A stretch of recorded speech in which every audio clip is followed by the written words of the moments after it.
할렐루야.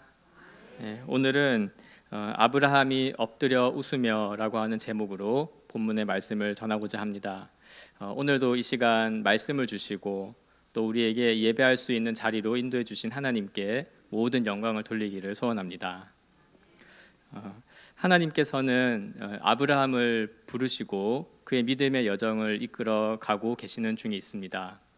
특별히 하나님께서는 아브라함의 이름을 바꾸어 주셨고 할례를 명령하셨던 장면을 이 본문의 앞에서 다루고 있었습니다.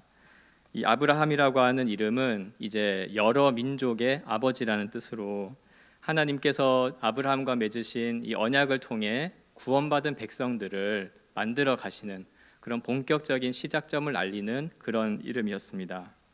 그렇기 때문에 이 구원받은 백성들이 시작되는 것, 그것을 담은 이름인 이 아브라함이기 때문에 아브라함은 오늘 저와 여러분, 곧 예수 그리스도를 믿는 모든 신자의 믿음의 조상, 믿음의 아버지이기도 합니다.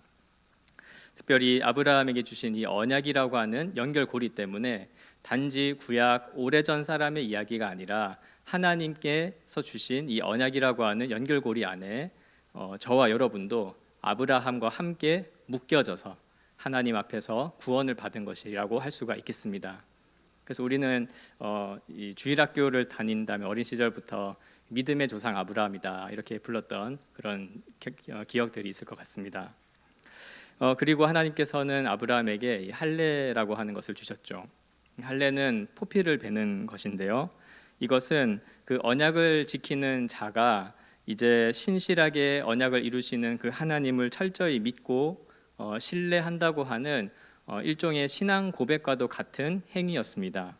그래서 실제로 몸에 표시를 내는 이 포피를 베어내는 행동을 하는 것이지만 거기에 담겨 있는 의미는 바로 신실하신 하나님을 내가 믿습니다라고 하는 이 신앙 고백을 표현하는 것이기도 했습니다. 이제 이 할례를 받음으로써 내가 하나님과 진정한 이 언약 관계를 맺는다고 하는 그런 의미가 할례에는 담겨져 있었습니다.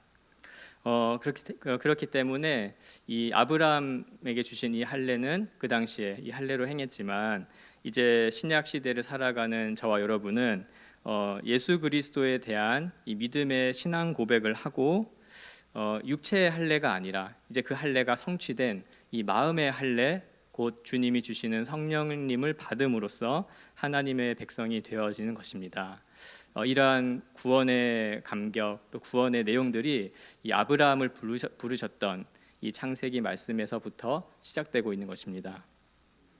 이제 오늘의 말씀은 그 이후에 계속 이어지는 말씀입니다.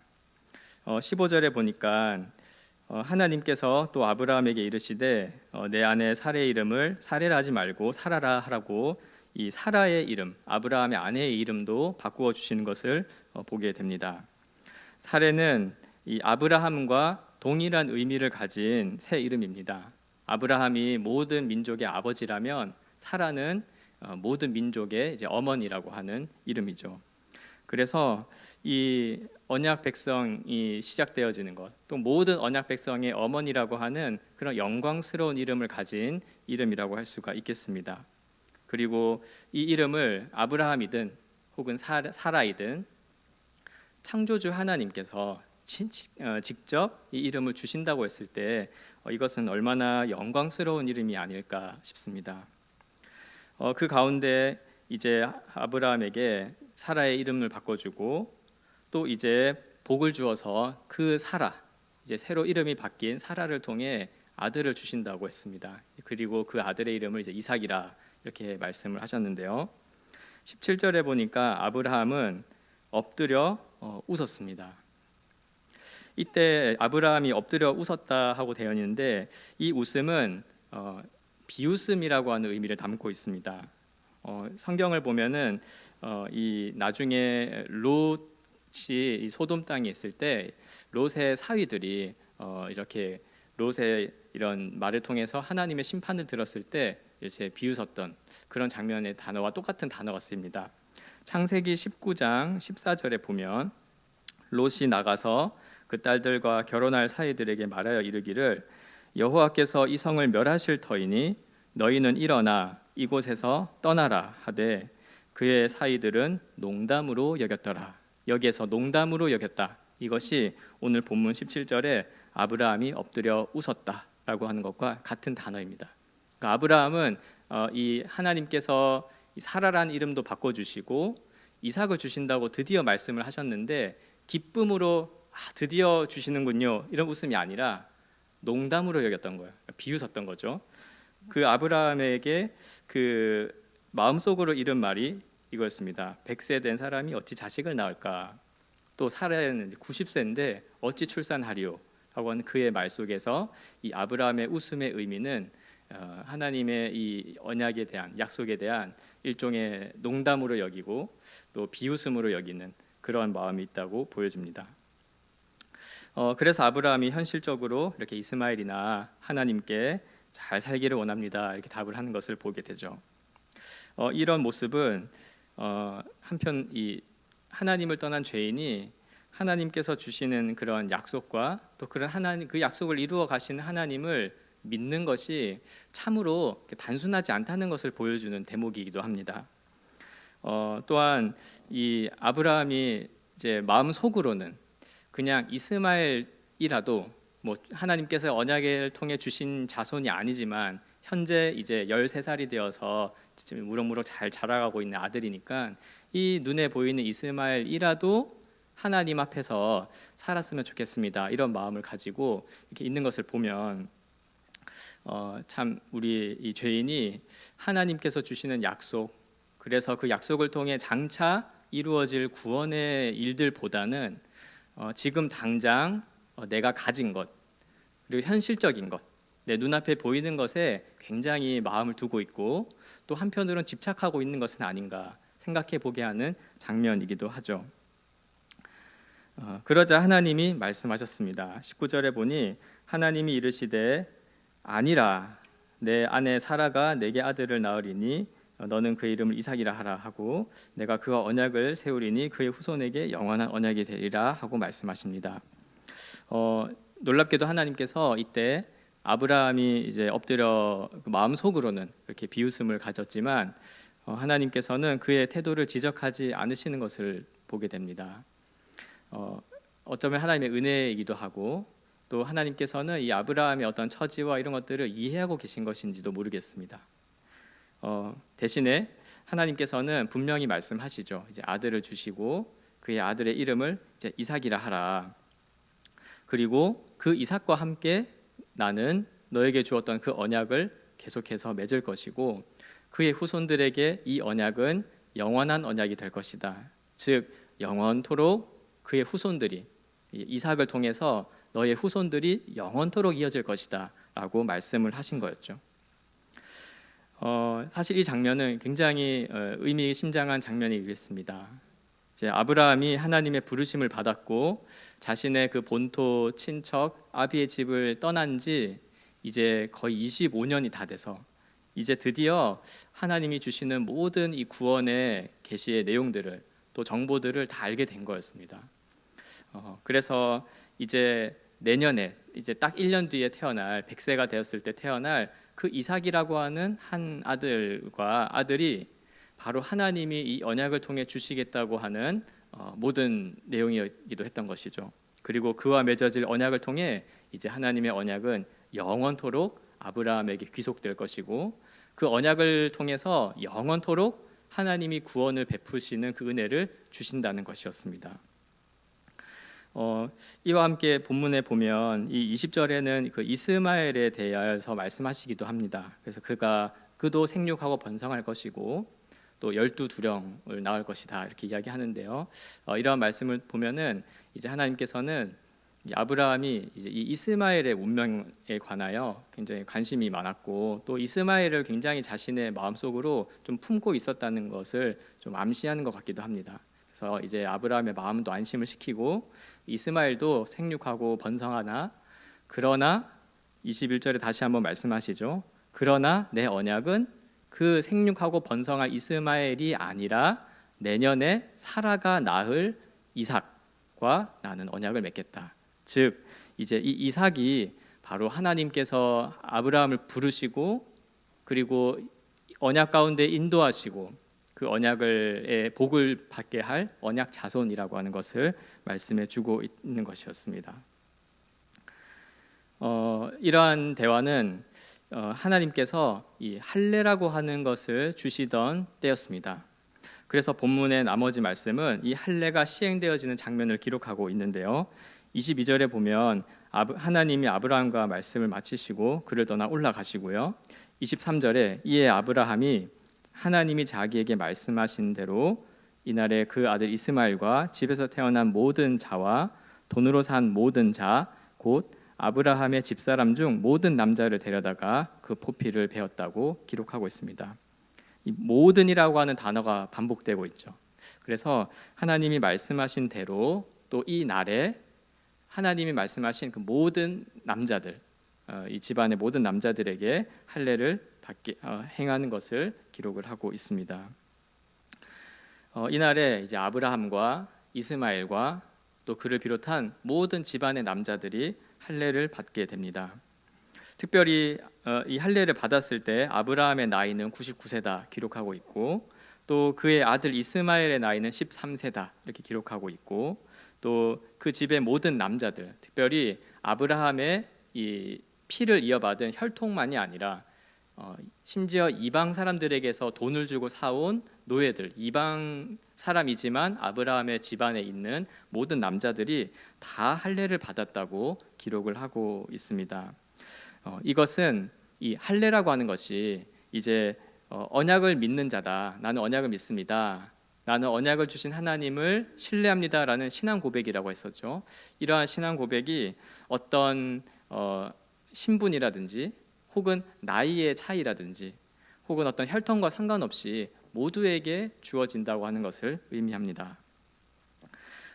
특별히 이 할례를 행했다 하지 않고 본문을 보면 할례를 받았다. 26절에 할례를 받았고 또 27절에도 마지막에 그와 함께 할례를 받았더라라고 기록하고 있습니다. 그래서 이 본질적으로 이 할례는 하나님이 자신의 언약 백성들에게 주신 표시이자 이 믿음의 어떤 표징이기 때문에 이 할례를 주셨다라고 표현하고 있습니다.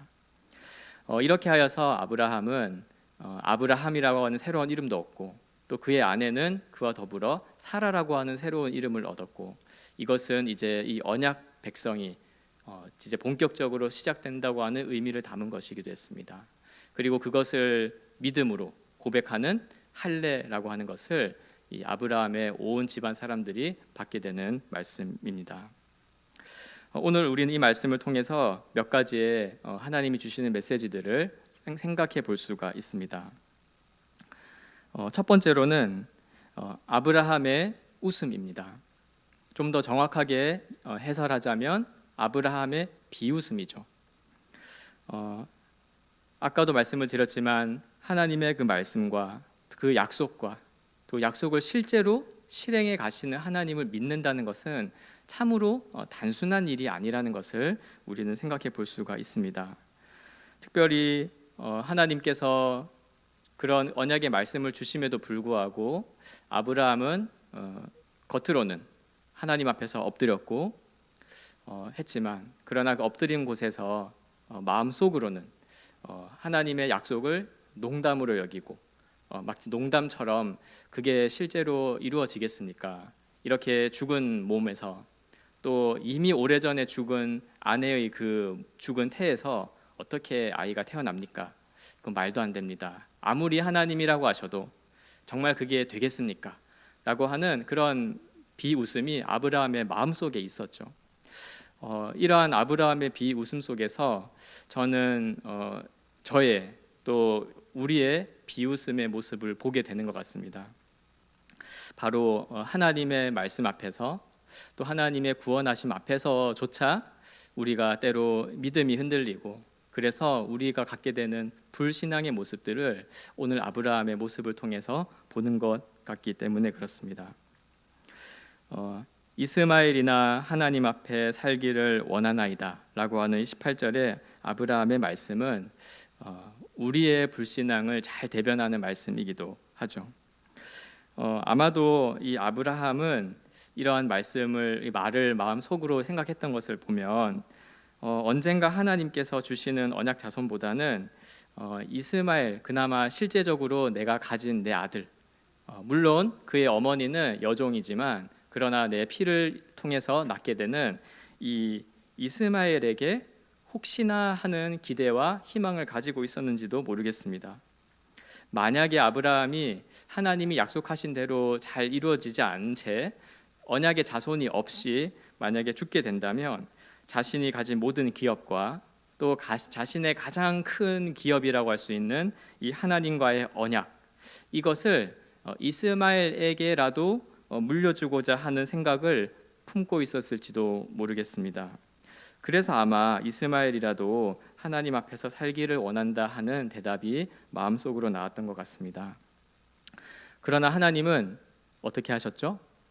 아니다 말씀하시고 내년에 태어날 이삭과 나는 언약을 맺겠다라고 분명하게 말씀을 주셨습니다. 이에 관하여 이 NIV 적용 주석을 쓴 존 왈튼이라고 하는 신학자는 이렇게 이 해석을 하고 있는데요.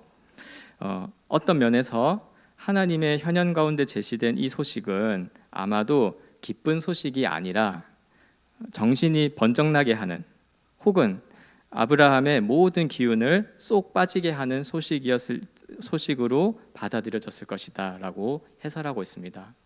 그러니까 아무래도 아브라함은 이 이스마엘을 품고 있었던 것 같은데 혹시나 하는 마음에 하나님이 아니라 이렇게 하시니까 굉장히 당황했을 것 같아요.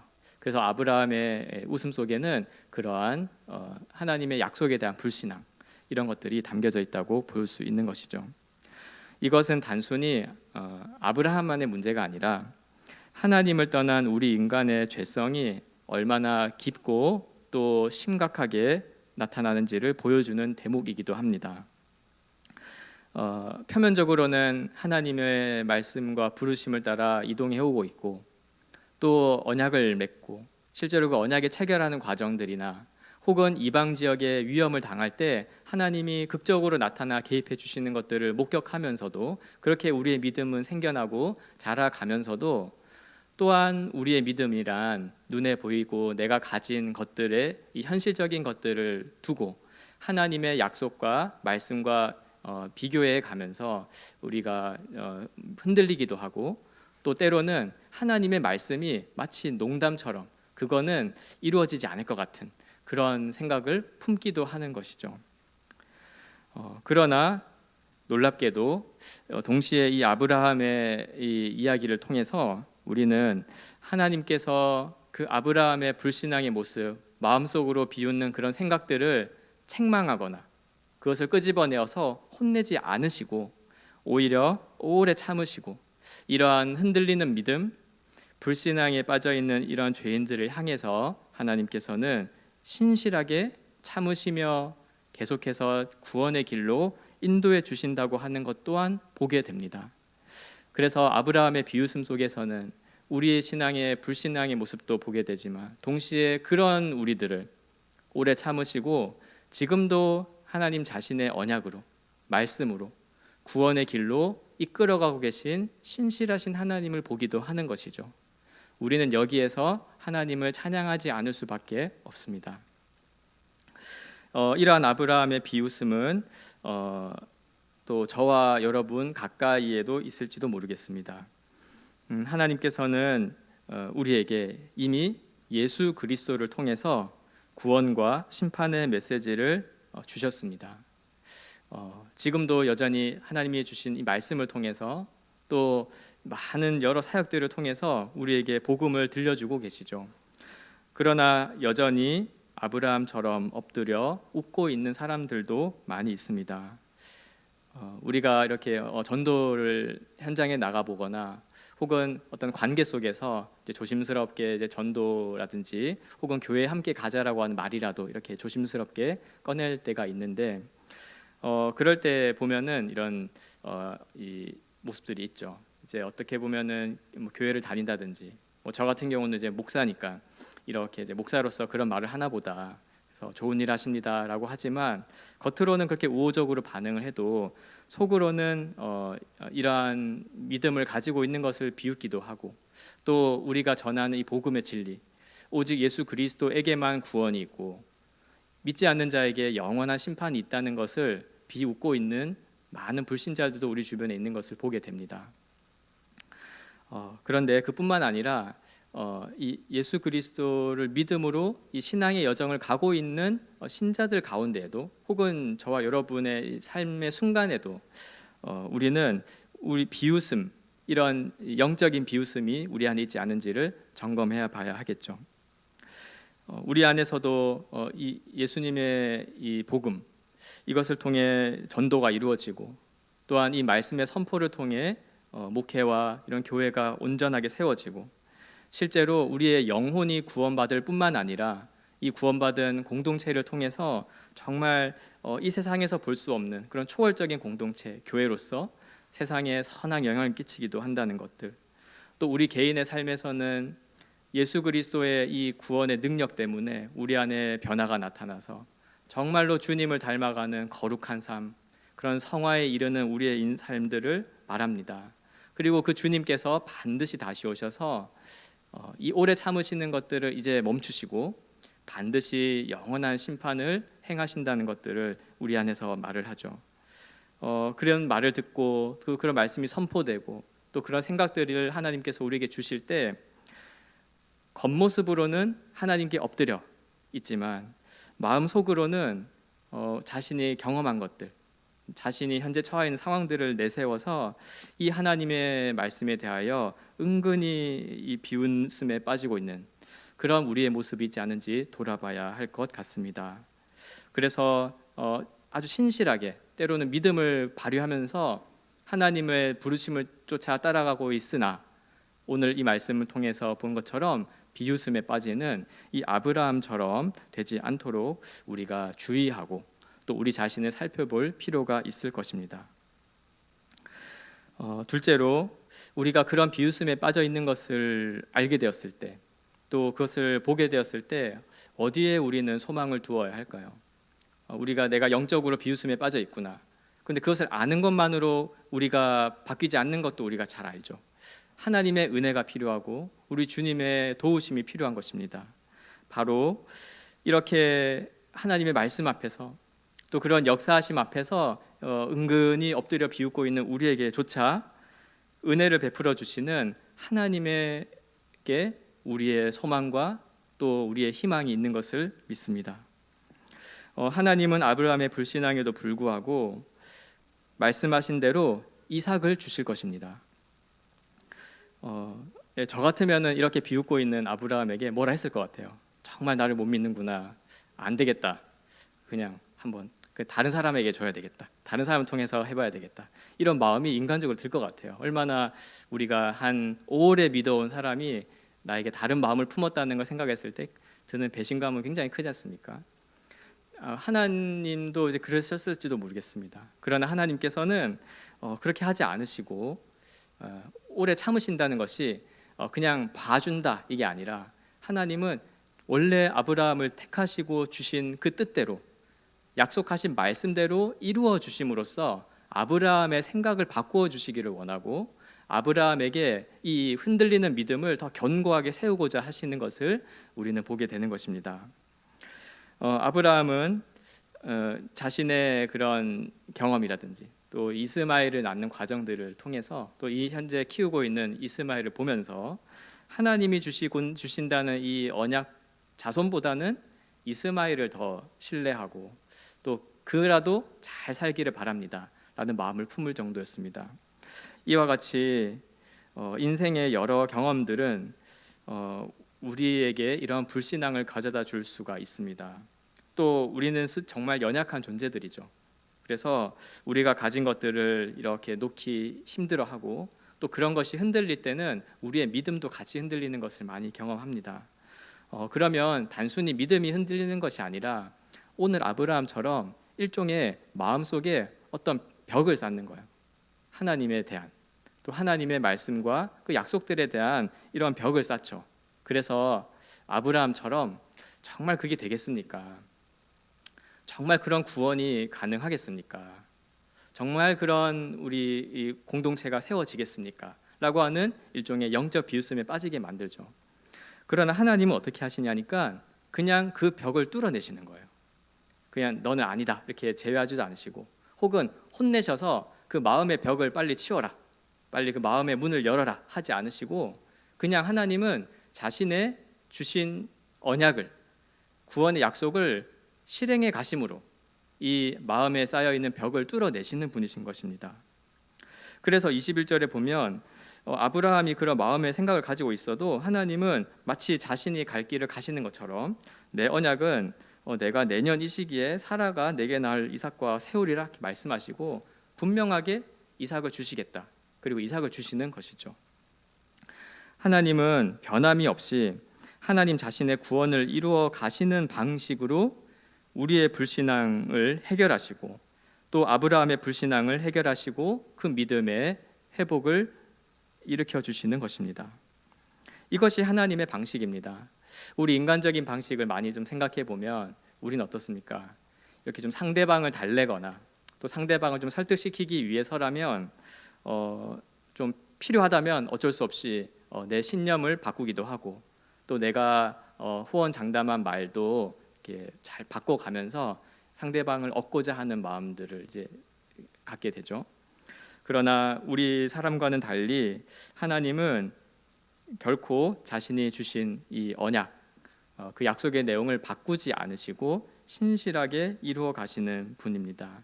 이것을 통해서 하나님은 우리의 믿음과 우리의 마음과 생각을 바꾸어 주시는 그런 하나님이신 것입니다. 그렇게 신실하게 자신의 계획과 그 언약을 이루신 결과가 무엇입니까? 바로 우리 주 예수 그리스도를 이 땅 가운데, 우리 가운데 보내어 주시고 그의 십자가를 통해서 우리를 구원해 주시는 것이죠. 그렇기 때문에 우리가 이 마음에 쌓인 이 불신앙의 벽들, 이런 것들이 쌓여 있을지라도 우리 주님은 신실하게 언약을 이끌어 가심으로써, 또 우리 주님을 예수 그리스도를 보내주심으로써 우리의 쌓인 모든 벽들을 뚫어내시고, 그리고 정말 우리가 자발적으로 우리 주 예수 그리스도를 바라보고 그분을 철저히 신뢰하며 그분을 보내신 하나님을 신뢰하게 하시는 것입니다. 이러한 방식으로서 하나님은 우리 모두에게 웃음을 주고 계시는 것이죠. 마지막으로 한 가지 더 살펴볼 점이 있습니다. 오늘 본문 말씀은 이 아브라함의 비웃음에도 불구하고 또 이 하나님께서 이삭을 주신다고 하는 말씀과 함께 아브라함과 그 모든 가족들이, 그 남자들이 할례를 시행했다는 것으로 맺고 있습니다. 이것은 아브라함이 엎드려 웃은 장면과는 좀 대조적인 것 같습니다. 아브라함이 이 할례를 행하기 바로 직전까지 그 마음에는 이런 비웃음이 있었죠. 근데 하나님과의 대화 속에서 또 이삭을 주신다고 하는 말씀을 듣고 아브라함이 이제 어떤 마음이 바뀌었는지, 이런 것들은 본문에서는 말하지 않아서 우리가 알 수는 없을 것 같아요. 그런 대신에 본문의 말씀은 아브라함의 그 즉각적이고 또 아주 철저한 할례 시행 장면을 보여주었습니다. 이것을 통해서 언약에 대한 이 믿음을 요구하시는 하나님께 우리는 어떻게 반응해야 하는가를 한번 돌아보게 하는 지점이기도 합니다.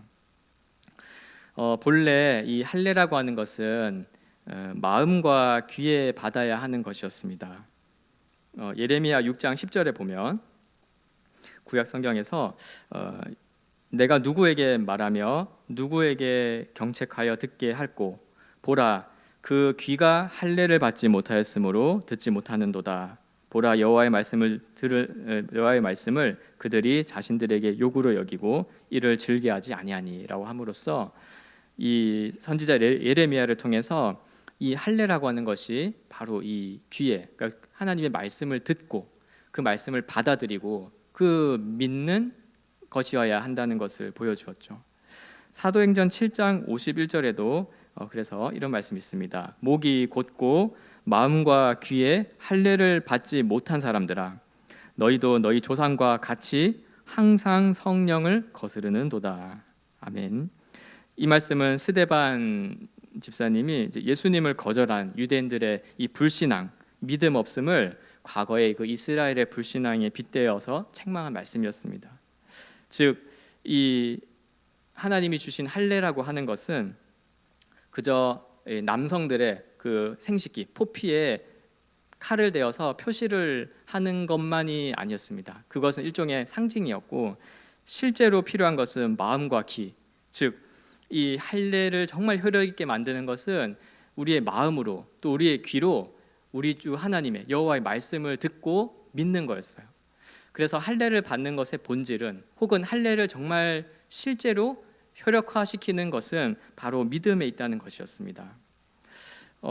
이 일을 이제 아브라함의 할례 시행 장면과 연결해서 생각해 볼 때, 우리는 여전히 아브라함처럼 이렇게 엎드려 마음으로 비웃고 하는 그런 부족함들이 있지만, 그럼에도 불구하고 우리는 이 예수 그리스도의 이 복음을 믿음으로써 정말 성령을 받아 우리가 마음의 할례를 받은 자인 것을 우리 자신을 생각하며 또 그 말씀을 기억해야 하는 것입니다.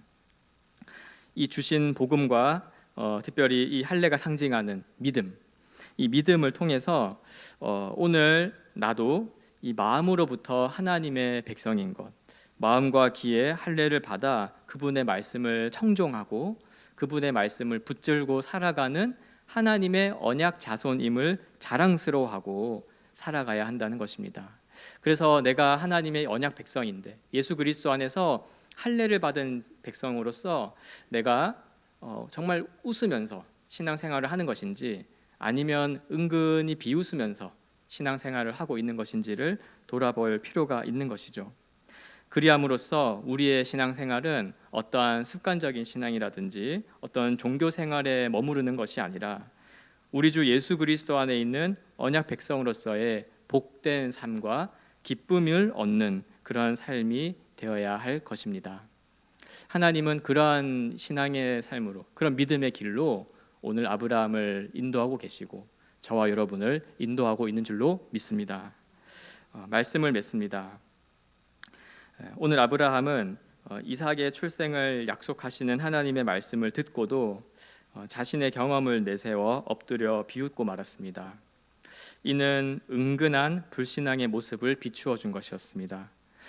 그럼에도 불구하고 하나님께서는 신실하게 주신 언약을 이루어 가심으로 불신앙과 연약함에 빠졌던 이 아브라함을, 또 그 마음 가운데 세워진 불신앙의 벽을 뚫어내고 계셨습니다. 하나님은 계속해서 이 아브라함을 인도하신 때처럼 또 그 과정에서도 지금도 그의 믿음을 도우고 계시는 것입니다. 이에 아브라함은 엎드려 웃었음에도 불구하고 하나님의 말씀에 순종함으로 할례를 철저하게 행하였습니다. 우리도 이와 같이 믿음에 있어서 부족하고 좀 연약한 모습이 있을지라도 하나님의 언약의 완전한 성취이시는 우리 주 예수 그리스도를 믿고 그 주님의 모든 가르침을 따라 순종함으로 하나님이 주시는 그런 참된 웃음 가운데 살아가는 존재임을 기억하며 감사를 드려야 할 것입니다. 이 자리에 계신 저와 여러분 모두가 그러한 믿음을 지키며 살아가기를 주님의 이름으로 축원합니다. 기도하겠습니다. 하나님 아버지, 이 세상에 만물이 있기도 전에 삼위 하나님께서 예비하신 그 은혜를 따라 우리들을 예수 그리스도의 이름으로 구원하시고 믿음의 여정을 시작하게 하심에 감사를 드립니다. 오늘 우리들의 처지와 또 눈에 보이는 것들 때문에 아브라함처럼 마음속으로는 그 믿음이 흔들리며 또 소망을 잃어버리기 쉬운 것을 보게 됩니다. 주님께서 신실하게 행하셔서 아브라함의 믿음을 도우셨던 것처럼 오늘 우리에게도 예수 그리스도를 통해 그 복음의 능력을 통해 다시 한번 우리의 믿음을 바르게 하고 주신 진리 위에 서서 주님이 보여주시는 구원의 영광스러움을 믿음으로 보며 날마다 살아가게 하여 주옵소서. 그리하여서 시대나 환경이 변해간다 할지라도 날마다 우리 주님만 의지하는 순전하고 굳건한 믿음을 허락하여 주옵소서.